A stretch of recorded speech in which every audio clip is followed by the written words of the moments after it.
It's the Movie Toasty Show, here for you. Dennis and Adam joke about orgasms and sweet movie reviews. We talk about TV too, right? I think so. Yeah? Yeah. Yeah, Movie Toast.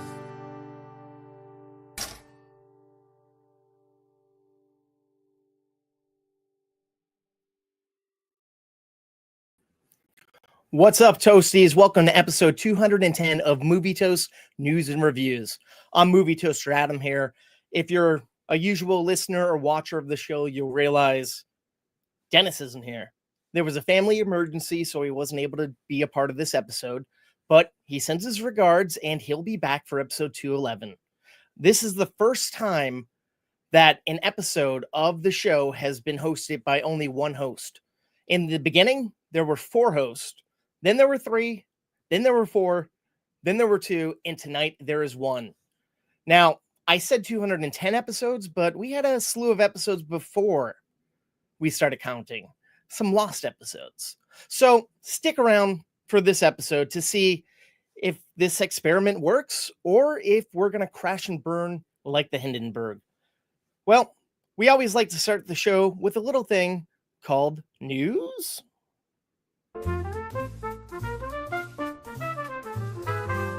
Gather round, folks, it's time for the scoop. Tune your ears in, let's join the loop. All right, the loop we're about to join here, folks. Let's get started with the news. All right, so after airing the series finale of Ted Lasso, yeah, I meant to say series finale, not whatever the fuck I just said. 2 years ago, Ted Lasso is officially returning for a 4th season. But there's a twist.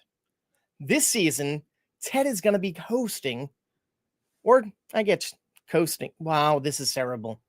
For the audio version, let's cut that out and let's start fresh here, please. All right, let's get started with the news. After airing its series finale 2 years ago, Ted Lasso is officially back for a 4th season. But there's a twist. This season, Ted will be let's cut that. Sorry, video watchers. I'm trying to get this right, but I promise this won't be the whole episode. So let's start clean here. All right, let's start the news off with a little TV news. So up first, after airing its series finale 2 years ago, Ted Lasso is officially back for its 4th season. There's been a lot of rumors swirling around that this could or could not happen. And the contracts are signed and things are official. Writers are in the writer's room. But there's one big twist happening this season. Ted is going to be coaching the women's football team that Rebecca and Kaylee started at the very end of the last episode. I think this is a great way to revitalize a show that already had a perfect send-off to the various characters. And it's a nice little spin of changing things up a bit. I really dig that. Speaking of changing things up a bit, when you reboot a movie, you kind of need to have a new cast. And, well, it looks like Greta Gerwig has started her casting process for the upcoming Narnia reboot. There's rumors swirling around that Charlie XCX is going to be joining the cast. A lot of people think she'll be playing the White Witch. And it's also been rumored that Daniel Craig is going to be joining the cast. Nobody really knows who he's going to be, but my guess is he'll be Aslan the lion because, well, he's kind of built for that. But that's all speculations here, folks. We don't know what's going to go on. But in other casting news, it seems like Radio Silence must have liked working with Catherine Newton because they're bringing her along for the sequel of Ready or Not. Now, I'm so excited for this movie to see what's going on with Samara Weaving's character because the way that movie ended, it's crazy. You got to check it out if you haven't. So to see this new story, I'm intrigued to find out if Miss Newton will be a friend or foe to Samara. But that's not the only horror news we have for you tonight, or today, whenever the hell you're listening. Recently, while promoting a new television series and film, Jennifer's Body star Amanda Seyfried had this to say about a possible sequel. I think we're making one. I didn't confirm it. I said, I think we're working on it. Personally, I'm shocked that this hasn't happened yet because that movie came out about 15, 16 years ago and it is a big cult hit. And it's a little odd because the way things ended in the last movie, and these women have grown up a lot. So it should be intriguing to see how Diablo Cody and her team are going to bring a sequel upon us. I'm looking forward to it. But it seems like we can't go a single episode of this podcast without talking about reboots. And we already talked about the Narnia reboot, so let's talk about another classic movie. Single White Female is being rebooted with Jenna Ortega and Taylor Russell. And by God, I feel like this is a perfect property. Another one I'm shocked hasn't been brought into the modern day because there's so many dark and twisted things you could do with that story with social media and just all the craziness that's going on in the world. So I feel like these two performers could really, really up the ante with a new Single White Female reimagining. There's definitely potential there. Speaking of potential, it seems as if the Television Academy really dug Conan O'Brien hosting because they have invited him back to host next year's 98th Oscar ceremony. I'm personally excited for this. Sure, I felt like Conan was tame because he can't do what he normally would do on his show or on his podcast because, of course, he's hosting to a wide variety of people on a family-friendly show on a family-friendly network.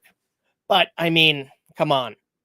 Conan is by far a powerhouse comedian and a master host. So I'm looking forward to checking out him hosting again next year. Staying in the realm of Oscars, I have another story here that is involving an Oscar winner. Fresh off his second Oscar win, Adrian Brody is back and he's considering starring in Damien Chazelle's Evel Knievel movie. Now, it's not confirmed if he's going to play the badass motorcyclist because for years, Leonardo DiCaprio has been kind of failing around considering starring in the movie. But if Adrian Brody wants to do this, I don't think a two-time Oscar winner is going to just be a side character. But what do I know? He could be going for Best Supporting Actor for all I know. I mean, why not? And just when you think there couldn't be any more casting news for me to talk about tonight, there is. Sadie Stink, the star of Stranger Things, is now our newest addition to the MCU in the Sony Spider-Man films because she is starring alongside Tom Holland in the upcoming fourth Marvel's Spider-Man film. That's right, folks. I am jazzed for this one because there's a myriad of possibilities who she could be playing. Now, a lot of people are hoping that she's playing the widely popular X-Men character, Jean Grey. But I feel like that's kind of out of the realm of possibilities because this is following up on Avengers Doomsday, which is probably going to be where we're introduced to mutants and possibly the X-Men. So to throw out a brand new powerful character like Jean Grey to support Spider-Man seems a little weird. We're going from Iron Man to Doctor Strange, two very established characters, to a character who's new to this cinematic universe. But it could happen. Who knows? But other people are hoping that since she's a redhead, which, I mean, you can dye your hair, it doesn't matter. People are hoping that she'll play Jean Grey. Not Jean Grey, we already talked about that. That she'll be playing Mary Jane Watson. But I feel like that's a little bit of miscast too, because sure, I love Mary Jane, and she's one of our major Spider-Man characters, but if you'll recall, Zendaya plays Michelle Jones Watson in the same universe. So I don't know, she could possibly be a relative of her or someone else with the last name Watson, I guess. But time will tell. Well, he doesn't swing webs. However, Tiger Woods does swing golf clubs. The Obamas are producing an upcoming biopic about the young training days of Tiger Woods when adapting the Kevin Cook novel, The Tiger Slam, inside the story of the greatest golf game ever played. So this movie is interesting because people love this book. People love Tiger Woods. People love the Obamas. So that's already great enough. But to make it even sweeter, we are getting the director of the Venus and Serena Williams biopic, King Richard. The director of that, Ronaldo Marcus Green, is coming aboard to direct this. And that won Will Smith an Oscar. So there's a wide net of fantastic people coming together to make this movie. It's not my kind of movie because, well, I don't know. I don't really care for biopics and sports biopics of all, but I'll probably check it out. Let's swap off our golf visors for newsy hats. All right, folks. So we have an upcoming movie that we've known about for a bit of time based around the Peaky Blinders series that people love. And Stephen Knight recently teased that his Peaky Blinders movie will be seen in the cinema the way that it should be seen, because everyone grew to love it as a TV show and watching it on Netflix or whatnot, but they've never been able to experience it with a wide variety of people. So why not enjoy the film with all the fans on the big screen? And if people show up and buy tickets and have an appetite for more stories like this, well, he's been toying around with some more ideas to make more movies. So the moral of this story is, if you want to see more Peaky Blinders stories, go out and see this on the big screen and don't wait for it to hit Netflix. But you know what? I kind of wonder how long it would take to take a flight from London to Raccoon City. That's right, folks. A few episodes back, we mentioned that Zach Krieger was going to possibly write and direct a Resident Evil movie. But now it's official. He has signed on, and I am so excited because I loved his directorial debut so much. All right, and if his Resident Evil is half as good as Barbarian, I think this franchise could be in good hands and could be dark and twisted. I am so freaking excited for that. But if you're not a fan of video games, perhaps you're a fan of board games. All right, so I'm excited for this one as well. The duo behind Game Night and Dungeons and Dragons Honor Amongst Thieves, John Francis Daly and Jonathan Goldstein, have signed on to write a film version of Monopoly. Who knows what this is going to be about? There's so many opportunities. I kind of want to think it might be like a Brewster's Millionaire or something like that, but these guys have a great track record, and I have full faith in them. The only movie they made that I didn't fully care about was The Incredible Burt Wonderstone, but that was one of their earlier movies to get made. And since then, they made the two movies I've named before. They also wrote Spider-Man Homecoming. So these guys are awesome, and I can't freaking wait for this. But they're not the only dynamic duo that I'm here to talk about tonight.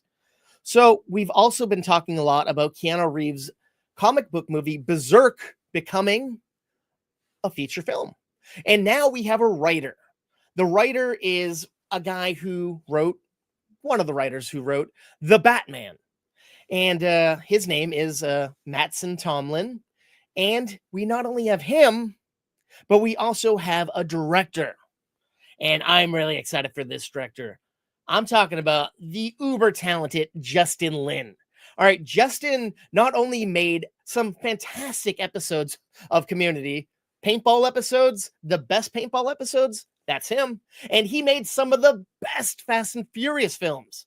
So to have him do this badass, action-packed Keanu Reeves movie, my God, sign me up.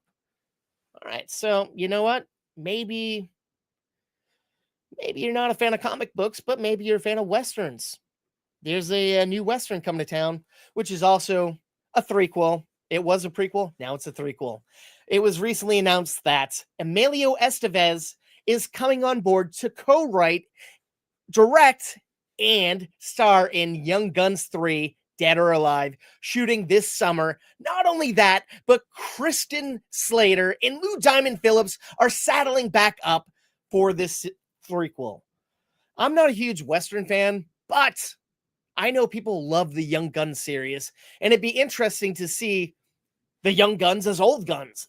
And I mean, why not? If they're all around and ready to do it and they have a cool story, that's kind of the reason to do a movie like this. And I, for one, can't wait to find out what the audience of Young Guns thinks about this, because they might think differently than me. They might think this is a cash grab and a waste of time, but hopefully not. I have one more news story here for you, folks. Some people say that sci-fi films are the modern day version of Westerns, and I don't disagree with that. Sony has hired a modern day sci-fi master to write and direct a reboot of Starship Troopers. You might be saying, Adam, who is this sci-fi master? Well, it's none other than District 9's Neil Blomkamp.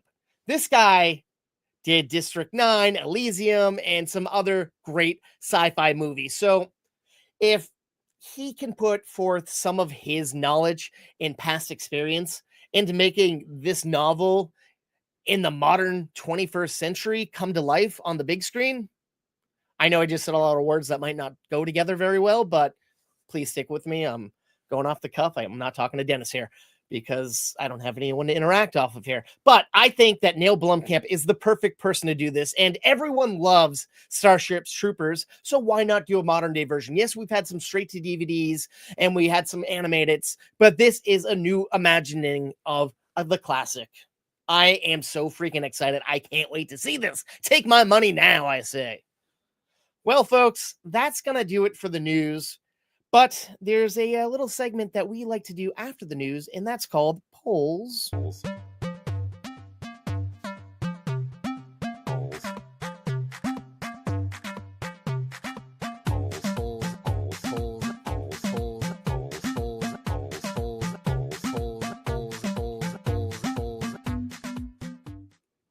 All right, folks. On episode 209, Dennis and I both happen to have reviewed different Ben Stiller movies. Let's cut that out, please, for the audio. Let's come back into it. All right. So on episode 209, Dennis reviewed the Bill Murray movie, Quick Change, and I reviewed the latest Bill Murray movie, Riff Raff. So I wanted to know who the Toasties' favorite. Nope, not who. Well, let's cut this out of, I do apologize, watchers. Let's cut this out and go in fresh here on the audio, please. All right. Up first, on episode 209, Dennis reviewed an older classic Bill Murray movie called Quick Change. And I reviewed the latest Bill Murray movie, Riff Raff. So I wanted to know what the Toasties' favorite classic Bill Murray movie was out of Meatballs, Caddyshack, Stripes, and Ghostbusters. All right. So honestly, I know this is sacrilege, but I don't really care for any of these movies. I think they're all a little dated, a little boring, a little dull. But if I had to choose one, I guess I'd choose Ghostbusters. Who doesn't love the Ghostbusters? But let's find out what the Toasties had to say. All right. 0% for Meatballs. This is kind of odd, but you know what? I believe it, because this type of movie is outdated and modern audiences probably don't like it. Cool. All right, up next, 0% for the Ghostbusters? What is this madness? I thought Ghostbusters was going to be number one, because the Ghostbusters are so classic and everyone fucks with the Ghostbusters except the Toasties, apparently. All right, what's up next? 50% for Caddyshack and 50% for Stripes. All right, I can get behind that, I suppose, because those are two hot properties that people love. And so to divide it up, sure. Did I think if Ghostbusters wasn't there, Caddyshack would have taken the number one spot? Yes. But I guess Stripes is also a classic as well. So I guess me and the Toasties might be on a different wavelength, but that's all right. On episode 209, I reviewed the latest Stephen King adaptation, The Monkey. So I wanted to know what the Toasties' favorite Stephen King movie was out of Stand By Me, The Running Man, The Mist, and Secret Window. Well, for me, honestly, I feel like it has to be The Mist or Secret Window because The Mist really stuck with me in a big bad way.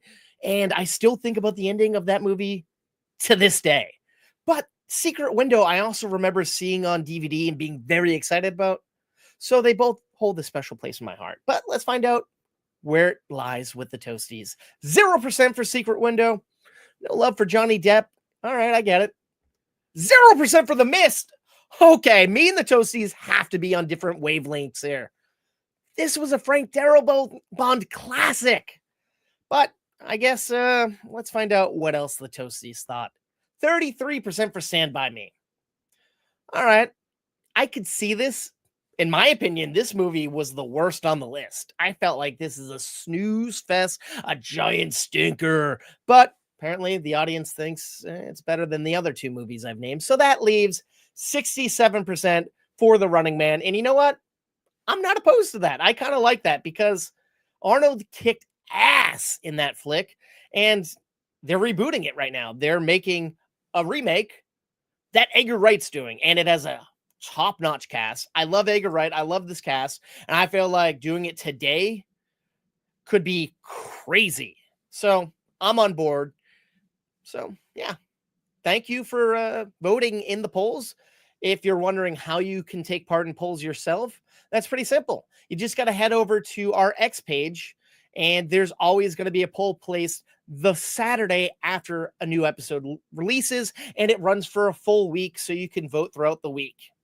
It's all at movie_toast on X.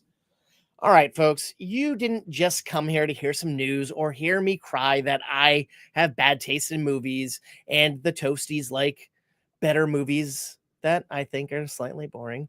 You came here for something called reviews.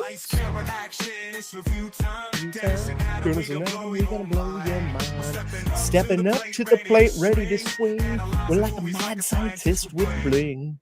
I was way off on that song, but well, I mean, pitch-wise, and I'm not a singer. Either way, let's talk about a new sci-fi movie. All right, folks, I'm talking about Mickey 17. Whew.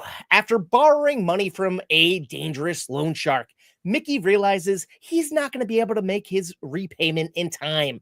So to evade this twisted soul who wants to slowly torture and dismember him, Mickey decides to take a job on a ship that's going off into space for 4 years in hopes of colonizing an uninhabited planet.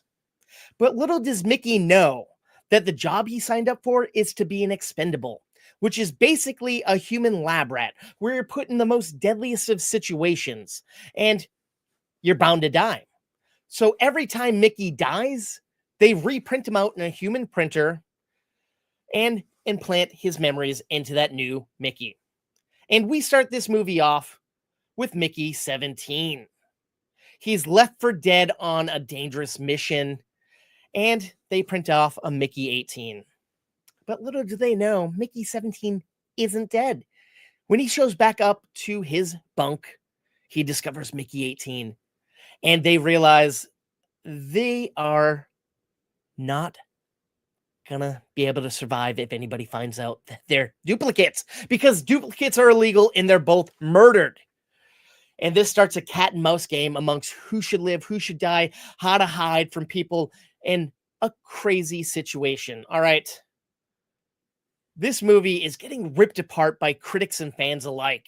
And I don't know why. I really dug this movie. All right. The sets are well lived in. The cinematography is beautiful. The creature designs are fantastic. And this is kind of like a mixture of Snowpiercer and Okja, but put together in a new blended style. All right. Sure, it's a tad bit long, but there's never a dull moment. And The acting is fantastic. Rob Pattinson as the various Mickeys is dynamic as can be. All right, Mickey 17 is a goofy, lovable, likable guy, and Mickey 18 is a hardcore badass killer. Very different characters, one actor. Great. Naomi Ackel is wacky as Mickey's girlfriend in all the best ways. Mark Ruffalo is this bumbling Trump-like dictator on the ship, and he is giving this, ooh boy, pretty interesting performance that you'll love to hate, and it feels pretty relevant. Not to mention Toni Collette as a Musk-like puppet master who plays his wife. Oh, she's wildly unhinged, and I love it. The two together are fantastic, a dynamic duo for the ages that you'll love to hate. This movie I really enjoyed, but it might not be for you. It might be for you. I'm giving Mickey 17 3 slices of toast. All right, folks. It's hard to talk about sci-fi movies this week because they're all getting destroyed by critics. And that's no different for my next movie, the latest and greatest Netflix sci-fi movie, The Electric State. Now, yeah, I say latest and greatest because I enjoyed it, and so does other people who have Netflix. But if you're a critic, apparently you don't enjoy it. Anywho, it's a new Netflix sci-fi movie that takes place in an alternative universe where in the 90s, robots did all the work. Humans didn't have to do anything, but robots slowly realized that they were getting a bum deal, and they requested rights and to be treated equal as humans. And the humans, frankly, thought that was a joke, and a war started amongst the robots and the humans. Somehow, the humans won that war and banished the robots to their own wasteland and banned all human interaction with robots. But that's not really the most important part of the movie, the war. The war is just a side story. The main thing here is we're following a young woman who was in a tragic car accident with her family when she was young. Her parents died and her younger brother, who she loved to death. And she's been bounced around to foster home, and her life's kind of banal. And one day, a robot finds her, and she gets it in her head that this robot is somehow being controlled by her brother, who she thought was dead.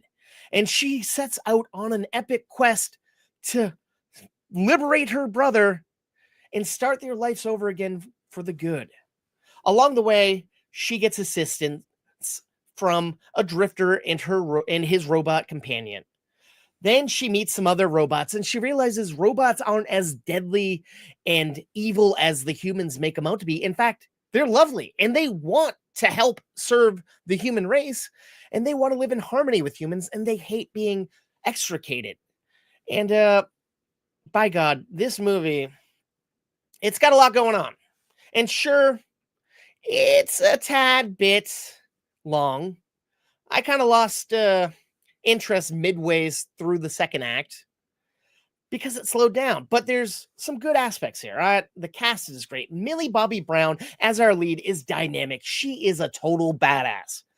Chris Pratt, he's good, but he's kind of underwhelming because his character is kind of in a state of arrested development, and he's kind of just another version of Peter Quill.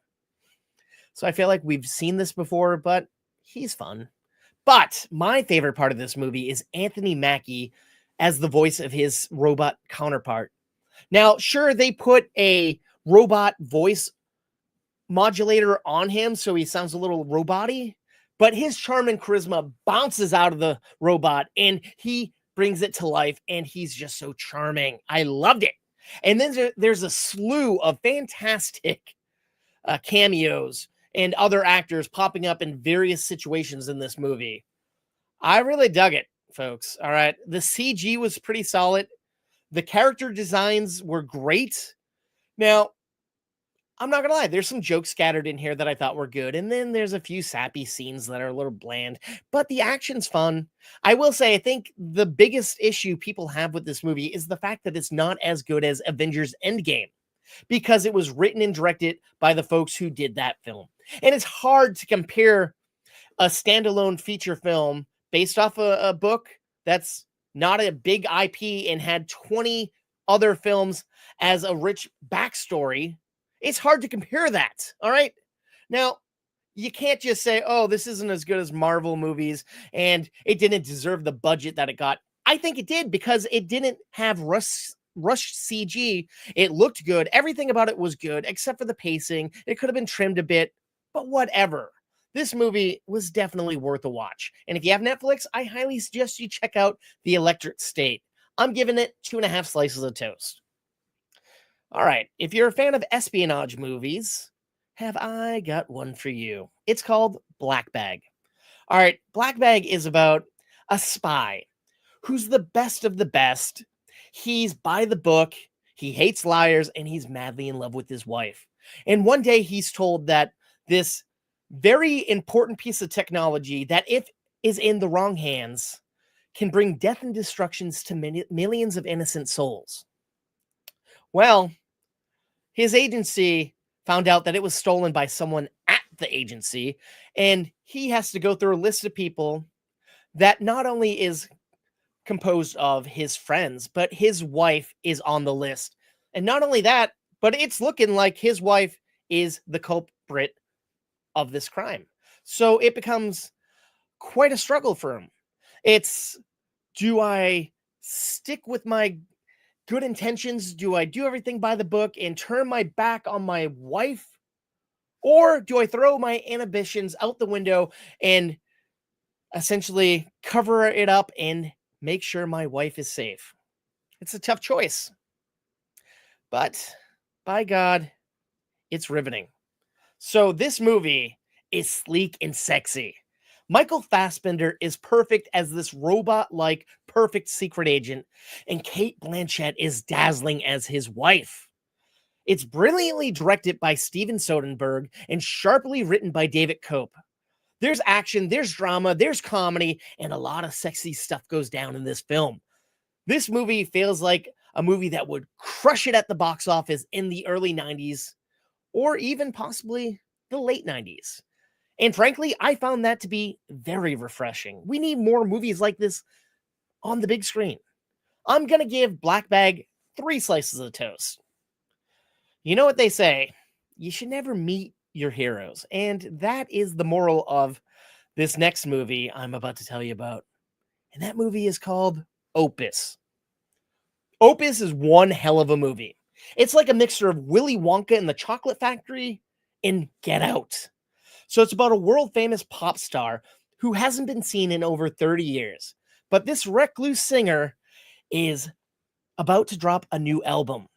And he's invited a select group of people to join him on his little compound in the middle of nowhere for a listening party and exclusive Q&A for the whole weekend. Everyone is jazzed about this because the world is clamoring for more music from this idol. And to get the opportunity to be a part of this listening experience and exclusive Q&A really whets the beaks of all the people going. That is until one of the people there realizes, oh, we were invited to a cult and some pretty shady shit's going down here, and I think we all might be in danger. And she warns everybody else, but they all laugh at her because they're enjoying this life of luxury that they're being shown, and they don't think she knows what she's talking about. But spoiler alert, she knows what she's talking about, folks. This movie is fan-fucking-tastic. I loved it.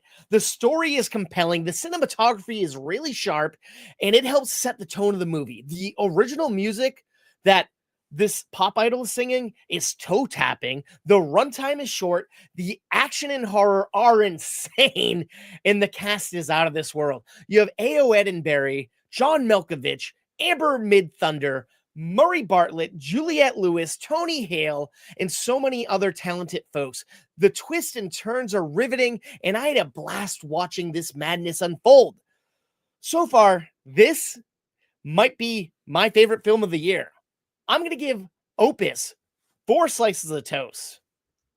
All right, folks, my final film of the evening or morning or afternoon, whenever you're listening to this podcast or watching it, is a movie that took me by surprise. Magazine Dreams.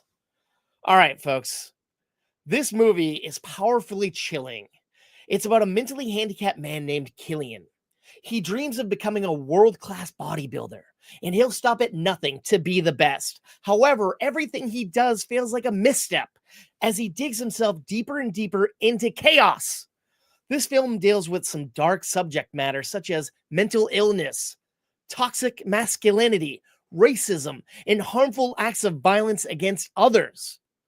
The score is relentless. The cinematography was in your face, and the two came together in a perfect harmony, and it made you feel like you were watching someone's nightmare come to life on the big screen. Jonathan Majors is giving a tour de force performance here. Now, I know this movie was shelved because of things that may or may not have happened in Majors' real life, but the fact that it's getting released is a miracle. But the thing that flabbergasts me the most is they're dropping this in the middle of March. This movie feels like it should be played at the later part of the year to be in the running for awards consideration, because this movie would sweep at the award shows, I think. This film is fantastic. Check it out when it hits theaters March 21st. I'm going to give Magazine Dreams 3.5 slices of toast. Well, folks, that's going to do it for the news, the reviews, and everything in between. Thank you for checking out this episode. I hope it wasn't super painful because, like I said, it's weird doing a podcast by yourself if you're used to doing it with cohorts. But hey, if you happen to be a filmmaker or know a filmmaker who has a short film that is 5 minutes, 10 minutes, hell, even 15 minutes, well, tell them to go over to filmfreeway.com and search for Movie Toast the Festival, because we are about to have our 5th annual film festival this December. That's right, folks. 5 years we've been running it. We get films from all around the world, all different styles of films, and it is a blast. And the entry fees are so cheap because we know how much time, effort, and money you've already put into making this kick-ass short film, and we don't want to bleed you dry like other festivals. We just want to showcase your films to our audience. So please head over to Film Freeway /Movie Toast the Festival and give us your film. All right. And like I mentioned earlier, you can do all our polls over on our X page, but we also have 2 Facebook pages, an Instagram page, a TikTok page, a Blue Sky page, a YouTube page, a Twitch stream, all at movie_toast. Find us, follow us, because there's not only daily news being brought over there, but different videos that you won't see anywhere else. I'm talking mini reviews that aren't on this show. I'm talking clips that were on this show. I'm talking trailer reactions, everything, folks. It's happening daily, 24/7, pretty much over on our socials. But you know what? What we could really use is your influence. If you could head over to Apple Podcast or wherever you watch or listen to this show and let us know what you think about it. Let us know what works, what doesn't work, because we want the show to be as golden, toasty, and buttery as possible. We've gotten rid of segments in the past, and we've changed things around from audience interaction because we found out what works and what doesn't work. But we know we can be an even better show. So please let us know over there. And if you don't want to do any of that, I highly suggest doing something for yourself. Something so simple and free that we say at every end of the show. And that's, please, stay toasty. I'm in Dennis, they're the kings of the real. Reviewing new movies, they keep it real. Coast to coast, from LA to the east. On the podcast show, they feast on the beast. Adams bringing knowledge like he's Professor X. Dennis with cuts deeper than Wolverine's claws. I guess Marvel, DC, they know them all by heart. Breaking down the plot, tearing every scene apart. They got the juice like Tarantino's Pulp Fiction. Breaking down movies with a sharp precision. Adam coming in hot like a John Wick hit. Dennis bringing the heat like the climax of a Tarzan flick.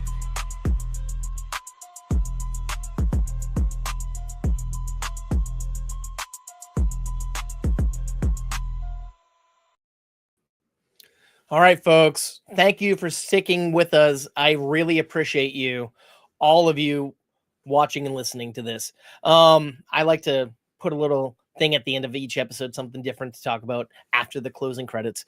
So this week I'm going to promote 2 Apple TV Plus original series that are about to hit the streamer. One of them is already on the streamer, so I'll start with that. It's called Dope Thief. This stars Brian Tyree Henry and Wagner Mora. They are 2 guys that pretend to be DEA agents to go bust up these like different drug operations around the city to steal drugs and money and whatnot. And one day they end up leaving their neighborhood and going somewhere they've never been before, and a deadly situation happens and they have to go on the run. They're being hunted down by some sick twisted fucks and also the Johnny Law. That's not a thing. It's a really riveting show. I've seen all of it and I loved it.